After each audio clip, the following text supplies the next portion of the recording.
अस्सलाम वालेकुम, welcome back नाजरीन। रजब भट्ट और ईमान के बारे में आप लोगों को एक मैं गुड न्यूज़ दूंगा। वीडियो बड़ी अहम है, आपने आखिर तक लाजमी देखनी है। तो करते हैं वीडियो को स्टार्ट। उससे पहले रिक्वेस्ट है, अगर आप मेरे चैनल पे न्यू है तो चैनल को लाजमी सब्सक्राइब कर लो। नाजरीन, ईमान को डिवोर्स को लेकर जो आपको पता है कि रजब भट्ट ईमान को तलाक दे रहा था, उसके मतलब ही मेरे पास एक गुड न्यूज़ है जो मैं आप लोगों को दूंगा। उससे पहले आप रजब भट्ट की वीडियो देख लें जिसमें वो अपनी माँ को और ईमान को कंपेयर करता है, मतलब माँ को और बीवी को, और बताता है किसका रुतबा ज़्यादा है, किसकी बात माननी चाहिए, कौन ठीक है, और भी काफ़ी सारी चीज़ें वो बातें करता है अपनी माँ के बारे में। और जो ना बीवी के वो बीवी और माँ का कंपेयर करता है कि कौन ठीक है कौन गलत है। वो तो आपको पता है कि उसका मसला चल रहा है अपनी बीवी के साथ, तो वो कंपेयर तो करेगा। तो फिलहाल वो अपनी माँ का रुतबा वगैरह, माँ का रुतबा बताता है। तो पहले आप ये वीडियो देख लें, उसके बाद जो है ना आपको एक मैं गुड न्यूज़ देता हूँ।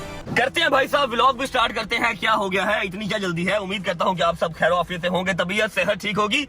सिर्फ 1 से 2 मिनट आपके लूंगा, 1 से 2 मिनट लूंगा। उसके बाद जो प्रॉमिस किया हुआ था इंटरटेनमेंट का, आज इंटरटेनमेंट ही होगी। कोई एक्सपोज नहीं होगा, कोई दुख दर्द नहीं है, कोई टेंशन नहीं, कोई परेशानी नहीं। सिर्फ व्लॉग स्टार्ट करने से पहले 1 से 2 मिनट लेने हैं, स्पेशली उन बच्चों के जो मुझे बहुत ह्यूज अमाउंट के अंदर फॉलो करते हैं, मुझे देखते हैं, ठीक है, जिन्होंने अभी जिंदगी गुजारनी है, जिनके लिए अभी सीखना बहुत जरूरी है, आगे जिंदगी में उनकी ये बातें काम आएंगी। तो मेरा फर्ज बनता है कि कुछ ऐसी बातें जो मैं उन लोगों से शेयर कर दूं कि उनके दिमाग में रस जाएं, बस जाएं और आगे जिंदगी में उनके काम आए।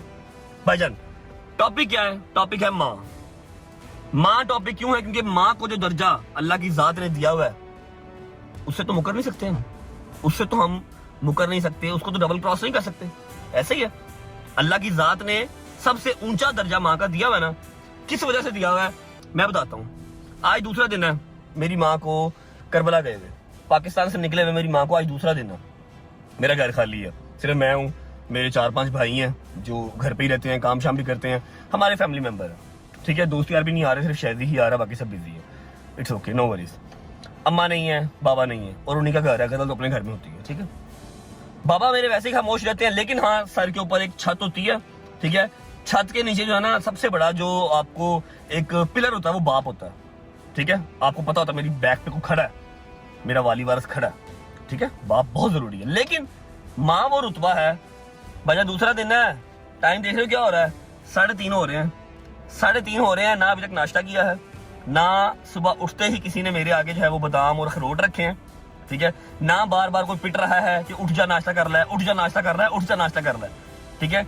जो जितने बड़े लड़के हैं घर पे, शेफ है, सफाई वाला है, 2-3 गार्ड्स हैं, जितने भी हैं, गाड़ी साफ करने वाला अलग है, आते हैं। लेकिन पहले वो ये कहते हैं भाई पैसे दे दो, नाश्ता करना है। अपने नाश्ते के लिए पैसे मांगते हैं, और माँ खुद नाश्ता बाद में करती है, पहले मैंने नाश्ता कराती है। भावें सवेरे 4 बजे घर आवा, भावें 5 बजे घर आवा, उन्हें दूध का गिलास पिया के मैंने सवाना है, सुबह उठते ही नाश्ता कराना है। समझ रहे बात को? अल्लाह पाक उनकी ज़ियारत कबूल फरमाए। मेरी सारी जितनी माएँ हैं जिनकी ख्वाहिश है उम्रा करने की, हज करने की, ज़ियारत करने की, अल्लाह पाक सारी मेरी माओं को, मेरे जितने चाचू मुझे देख रहे हैं, जितने मेरे शेर के बच्चे, मेरे दोस्त मुझे देख रहे हैं, मेरी बहनें देख रही हैं, मेरे यार दोस्त देख रहे हैं, अल्लाह पाक सब की जो है ना वो हाजत मंजूर फरमाए। अपनी अपनी माओं को लेके, अपनी बेगमों को लेके, अपनी बहनों को लेके, अपने भाइयों को लेके, अपने बाप को लेके ज़ियारत पे जाओ, टूर करो, दुनिया घूमो, ठीक है। मैं वो छोटी सोच का मालिक नहीं हूँ कि सिर्फ यही दुआ दूँ कि ज़ियारत पे जाओ, टूर ना करो, अमेरिका भी जाओ, यूरोप जाओ, यूके जाओ, याशी करो, लेकिन ज़ियारत माँ बाप को लेके करी लाजमी जाओ, ठीक है। और दूसरी बात है कि सबकी माएँ सलामत रहें, और जिनको कोई बीमारी है अल्लाह पाक उनकी बीमारियां दूर करें, मेरी दुआ है। मुझे अपनी माँ की वजन कमी बड़ी डाढ़ी महसूस हो रही है, ठीक है। मुझे ये चीज़ कहने में कोई रिग्रेट नहीं है, या मुझे ये कहने में कोई वो नीचा फील नहीं हो रहा कि मैं कुछ नहीं हूँ अपनी माँ के बगैर, ठीक है। और मेरा ख्याल है कि वाकई हर लड़का डिपेंडेंट जो है ना वो अपनी माँ का होता है। भाई समझ ही नहीं लग रही है कि करना है, किधर की सफाई किधर को करानी। सारी बात है, बच्चों से काम तो करवाना पड़ता है ना। और वॉशरूम साफ कर लिया तो तजाब कितने वे, मेरा वो ब्रश खराब हो गया था, नवा टूथपेस्ट कितने वे, ठीक है, नवा ब्रश कितने वे, राशन कितने पे आंदा, ग्लास कितने पे आंदा, कख नहीं पता bro. We are nothing without mom, I swear, without mom we are nothing. मैं थोड़ा सा ना सैंडी सा हो रहा हूँ, थोड़ा सा मैं उदास सा हो रहा हूँ। अभी 8 दिन पड़े मेरी माँ के वापस आने में, ठीक है। नाश्ता करने के लिए बाहर जाना है, शहजी का वेट कर रहा हूँ, शहजी आ रहा है। फिलहाल चलते हैं। घर मेरा बां खाली घर बां कर रहा है। आप लोग देख लो, एक नैश बस मेरे घर के अंदर है, उसको मिल लो, उसके बाद फिर अपना सफर स्टार्ट करते हैं। सरप्राइज आया हुआ है सऊदीया से। माँ तो फिर माँ होती है ना, जितना भी मुश्किल टाइम हो, जितने से भी जितना मुश्किल टाइम, माँ कभी भी साथ नहीं छोड़ती। बाकी आपको पता है कि बीवी साथ छोड़ जाती है। वापस जरा दौड़ पीछे, मैं छोड़ आई, पंखा बंद कर दे, ऑडियो सारा डिस्ट्रैक्ट होता है। अस्सलाम वालेकुम, हुआ क्या ना जा। कैसा लग रहा है घर? कोई तानू मेरा ना काम कराने वाला नहीं है। ये वजह इलेक्ट्रीशियन है, ये शेफ है, काम शाम भी करता है, ये भी काम शाम करता है। ये तो खैर सिर खाता ही है, ये हमसे काम करवाता है। एनीवेज, क्या बकाया कितने ने? वो शरीफ सुता है, एक सोयाब है, उसकी रात की ड्यूटी है। कैसा लग रहा है मम्मा तो बगैर बाबा मिस कर रहे हैं बहुत ज्यादा। मम्मा तो मिस कर, मम्मा के तू तो मिस कर रहा है। मेरी माँ है, तू कैसे मिस कर रहे हैं? तू कैसे मिस कर रहे हैं? मेरी भी तो मम्मा ही मैं है अपनी भाई। माँ को लेके बड़ा सुना सुना फिर कल तो डरिया है कि शायद मनु एक्सपोज करने लगे।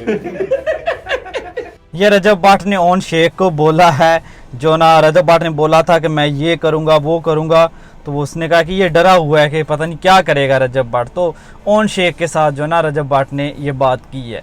तो नाजरीन अब बात कर लेते हैं। रजब भाट ने इतनी सारी बातें की अपनी माँ के बारे में। माँ तो फिर नाजरीन माँ ही होती है, माँ की जगह कोई भी नहीं ले सकता। चाहे औलाद के ऊपर जितना भी मुश्किल टाइम आ जाए, वे मुश्किल से मुश्किल टाइम आ जाए, माँ कभी भी साथ नहीं छोड़ती, क्योंकि वो उसकी औलाद होती है। माँ का देन कोई भी पूरा नहीं कर सकता। तो ये रजब भाट ने बिल्कुल ठीक बातें की हैं। तो नाजरीन अब मैं बात कर लेता हूँ उस गुड न्यूज़ के बारे में। तो नाजरीन रजब भाट से किसी ने पूछा कि अगर आपने ईमान को रखना नहीं है, फिर तीसरा नोटिस भी भेज दो और ईमान को तलाक दे दो, भाई इस चीज़ को, इस किस्से को ख़त्म करो और दूसरी शादी कर लो, तो फिर इस मसले को क्यों फंसाया हुआ है? तो रजब भाट कह रहा है कि मुझे जब गुस्सा आता है तब तो मैं ये चीज़ें सोचता हूँ, लेकिन जब गुस्सा ख़त्म हो जाता है तो मैं कहता हूँ कि मैं ईमान को ना छोड़ूँ। देखें, उसने कहा कि पहली बात ये कि अगर मैं ईमान को छोड़ देता हूँ, कीवान भी जाएगा और ईमान भी। अगर मैं दूसरी शादी करता हूँ तो अल्लाह ताला ने इस नेमत से ना नवाजा, बेटे जैसी, मतलब औलाद से ना नवाजा, अल्लाह ताला ने ये नेमत ना दी। अगर मैंने दूसरी शादी की तो फिर भी मैं वैसे का वैसा, मैं अपने माँ बाप का अकेला बेटा हूँ, आगे मेरी औलाद ना हो तब भी मैं बहुत कुछ सोचूंगा। तो नाजरीन इसी डर की वजह से, इसी चीज़ को लेके कि अल्लाह ताला ने कि आपको बहुत जल्द इस नेमत से नवाज दिया, अल्लाह ताला ने आपको एक बेटा दिया, तो रजब भाट या रजब भाट की फैमिली यही सोचती है कि भाई आपकी बीवी है, आपका बेटा है, और आपको क्या चाहिए? क्या वो पहले डिवोर्स दे फिर दूसरी शादी करे, पता नहीं उसके बाद अल्लाह ताला इस नेमत से नवाजता है या फिर नहीं, क्या बनता है? तो नाजरीन इसी चीज़ को लेकर रजब भाट ईमान को तलाक नहीं दे रहा और ईमान के साथ किसी ना किसी दिन सुलह कर लेगा। मैं ये नहीं कहता कि कल कर लेगा, परसों कर लेगा, लेकिन किसी ना किसी दिन रजब भाट ईमान के साथ सुलह कर लेगा।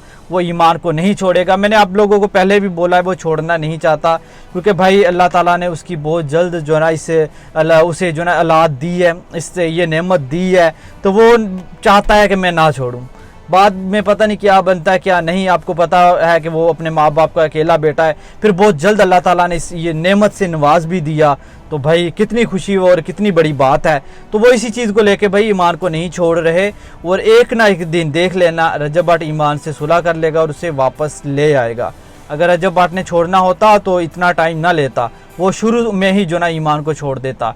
तो इसके पीछे बहुत सारी बातें होती हैं। तो किसी ने रजब भाट से ये बात पूछी थी, तो रजब भाट ने ये जवाब दिया, जो खबर मेरे तक आई मैंने आप लोगों को सुना दी। तो नाज़रीन ये एक अच्छी खबर है कि रजब भाट ईमान को छोड़ना नहीं चाहता।